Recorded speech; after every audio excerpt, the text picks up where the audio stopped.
Mm. Obviously, from the way you talk about there, but for the grace of God, there's been experiences in your life where you felt in need. Yes. Can you remember what some of them were? He wanted to confess my sins. Absolutely. No, we'd had nowhere to go one time, did we? No. I know in my own experience, I have known the time when I was virtually destitute. I remember particularly on one occasion, I'd managed to get a job at £1 an hour, and I started on the Monday morning as an improver, painter and decorator. And we were paid on the Friday. But on the Thursday night, my brother and I only had 10pence left between us. We were then staying at a Salvation Army hostel in Birmingham at £1 a night. And we went to the Salvation Army officer who was in charge, and I said, look here, I said, my brother and I are struggling at the moment, but I said, tomorrow morning I get my first week's wages. We've got 10pence left between us.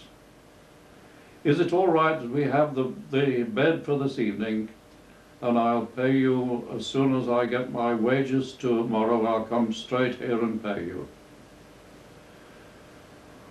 He said, I've seen your sort before. You can clear out. I know what you are. We hadn't any answer. We went out into the street, and it began to rain.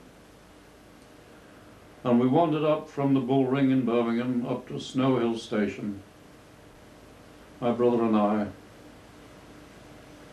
We've still got this 10pence between us. We wondered what we should do. We couldn't stay out all night in the rain. There was a policeman standing, one of the days when there used to be policemen on the beat. And we went up to him. Friendly fellow, told him the situation. Well, he said, the only place I know of is the Ever Open Door. I said, where's that? We knew what he meant. Oh, he said, it's the workhouse. And he told me just where it was and where we could go. And so we went round there. And we saw the man at the door and explained the situation. And unlike the Salvation Army officer, he was very understanding and helpful. He did his best to ease things for us. He said, well, he said, you can have the night here. He said, you'll be comfortable and you'll be warm. And he said, in the morning there'll be breakfast for you. I said, well, I understand that you have to hand over any cash that you have in your pocket. I said, we've got 10pence between us. And I said, I've got to get to work in the morning, and the only way is going by tram. The trams in those days. And he said, that's all right, old chap, you'll keep the money. He said, I know I'm supposed to take it off you, he said, but I can understand the situation that you're in.